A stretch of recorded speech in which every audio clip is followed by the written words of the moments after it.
Piles électrochimiques.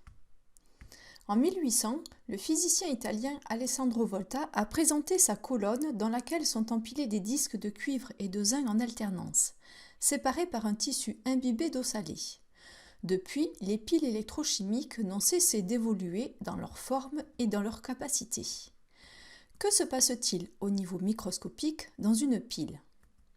Quelle que soit la pile, sa constitution est similaire. À l'intérieur se trouvent deux compartiments distincts, appelés demi-piles, contenant chacun les espèces d'un couple oxydant-réducteur, généralement du type ion métallique métal, noté M. Les deux compartiments sont reliés par un pont salin. La plaque métallique est appelée électrode. Elle peut être constituée du métal M du couple ou d'un métal inerte, le platine par exemple, si le réducteur du couple n'est pas un métal.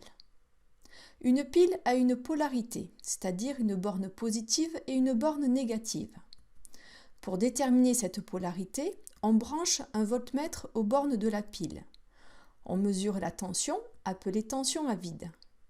Selon le branchement du voltmètre, la tension à vide U mesurée est soit négative, soit positive. Sachant que U est égal à la différence entre le potentiel de la borne V du voltmètre et celui de la borne COM, une tension négative signifie que le potentiel de la borne V est plus petit que celui de la borne COM. La borne négative de la pile est reliée à la borne V du voltmètre et la borne positive de la pile à la borne COM. Si la tension U est positive, la borne positive de la pile est reliée à la borne V du voltmètre. Quel que soit le branchement du voltmètre, le signe de la tension à vide permet l'identification des bornes positives et négatives de la pile. Prenons l'exemple d'une pile faisant intervenir les couples Ag plus Ag et Cu2 plus Cu. Chaque couple constitue une demi-pile, réalisée à partir d'une solution contenant les ions mis en jeu dans le couple, solution dans laquelle trempe une électrode constituée du métal correspondant. Ces deux demi-piles sont reliées par le pont salin, l'ensemble constituant la pile. Aux bornes de celle-ci, un voltmètre est branché, mesurant ici cette tension à vide U. D'après l'expérience, U est négative. Le potentiel électrique de l'électrode en cuivre est donc plus petit que celui de l'électrode en argent. L'électrode en cuivre est la borne négative de cette pile et l'électrode en argent la borne positive. Afin de décrire le fonctionnement de cette pile au niveau microscopique, relions-la à une lampe. À l'extérieur de la pile, le courant électrique d'intensité I circule de la borne positive vers la borne négative de la pile. Dans les matériaux conducteurs solides, le courant correspond microscopiquement à un déplacement d'électrons qui circulent de la borne négative vers la borne positive. À la borne négative, il y a une perte d'électrons. Le réducteur métallique, ici le cuivre, se transforme en ion cuivre 2. Cette réaction électrochimique est une oxydation. À la borne positive, il y a un gain d'électrons. L'oxydant, ici les ions argent, se transforme en argent métallique. Cette réaction électrochimique est une réduction.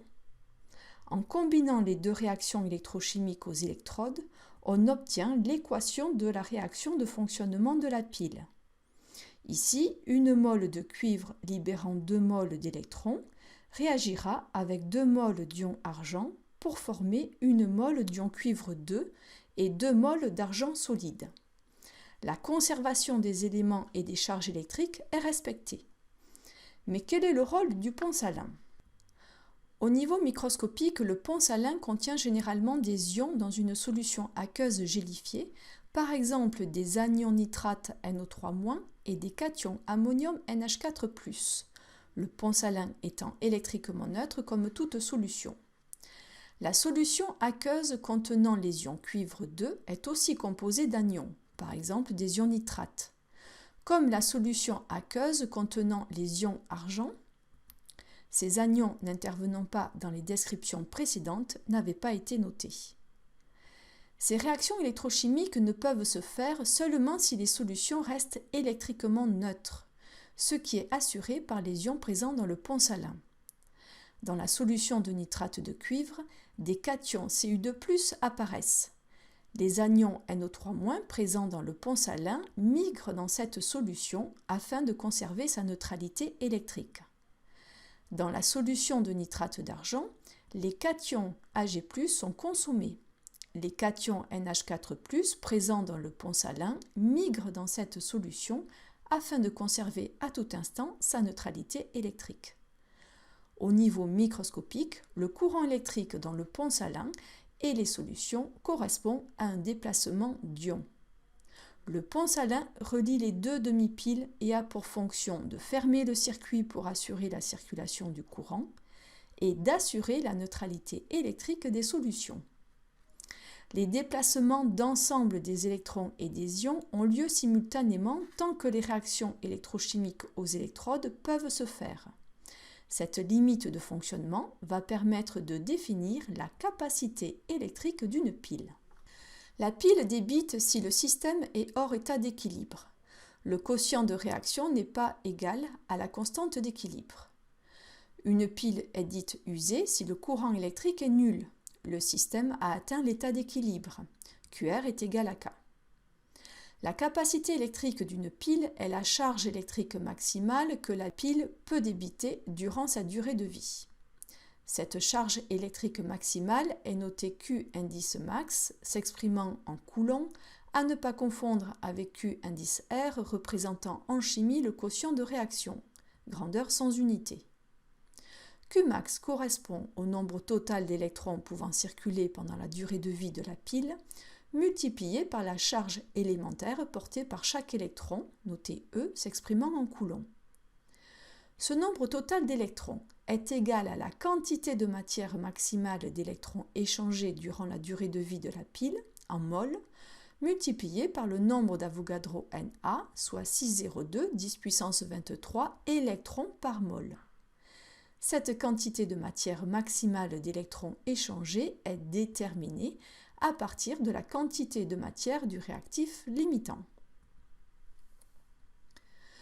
Retenons donc que le signe de la tension à vide donne la polarité de la pile.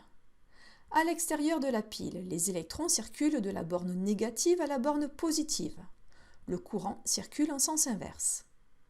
À la borne positive, il y a un gain d'électrons, la réaction électrochimique est donc une réduction. À la borne négative, il y a une perte d'électrons, la réaction électrochimique est donc une oxydation. Le pont salin ferme le circuit électrique et assure la neutralité des solutions. La capacité électrique Qmax d'une pile est la charge électrique maximale que la pile peut débiter. Elle est égale à la quantité de matière maximale d'électrons échangés multipliée par la constante d'Avogadro Na multipliée par E, la charge électrique élémentaire. Réalisons un petit test de 3 questions.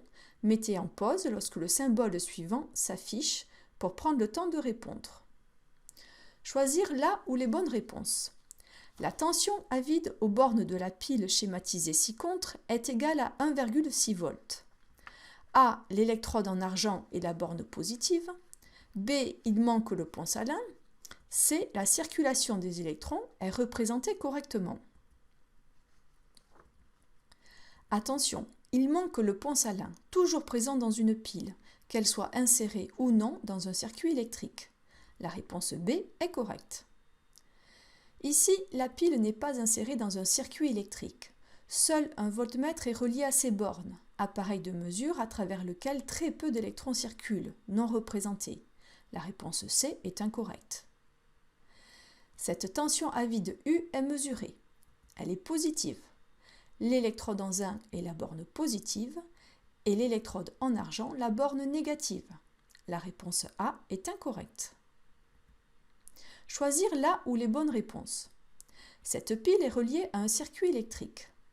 A. Il y a un gain d'électrons à l'électrode en argent. B. La masse de l'électrode en argent diminue. C. Il y a une réduction à l'électrode en zinc. Le circuit électrique est fermé. Les électrons circulent de la borne négative de la pile à la borne positive dans le circuit extérieur. Il y a une perte d'électrons à l'électrode en argent. La réponse A est incorrecte. À l'électrode en argent, les électrons sont libérés.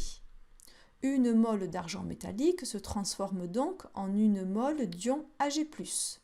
L'argent est consommé, la masse de l'électrode en argent diminue. La réponse B est correcte. À l'électrode en zinc, il y a un gain d'électrons. Une mole d'ion Zn2+, se transforme en une mole de zinc en gagnant 2 moles d'électrons. Il y a une réduction. La réponse C est correcte. Choisir la ou les bonnes réponses. Une pile a été réalisée à partir de 0,010 mol d'ion zinc 2 et 0,10 mol d'argent. L'équation de la réaction de fonctionnement de cette pile s'écrit ainsi. La constante d'Avogadro multipliée par la charge élémentaire est donnée. A. La capacité électrique Qmax est égale à 1,010 puissance 4 coulombs. B. Qmax est égal à 1,010 puissance 3 coulombs. C. Qmax est égal à 2,010 puissance 3 coulombs. La capacité électrique d'une pile est égale à la quantité de matière maximale d'électrons échangés multipliée par Na multipliée par la charge élémentaire E. Cette quantité de matière d'électrons dépend de la quantité de matière du réactif limitant. Quel est le réactif limitant? La quantité de matière initiale d'ion Zn2+, 0,010 mol, divisée par le coefficient stoichiométrique, égal à 1, est plus petite que la quantité de matière initiale d'argent, 0,10 mol, divisée par le coefficient stoichiométrique 2. Le réactif limitant est donc les ions Zn2+. D'après l'équation, lorsqu'une mole d'ion Zn2+, se transforme en une mole de zinc, 2 moles d'électrons sont échangés.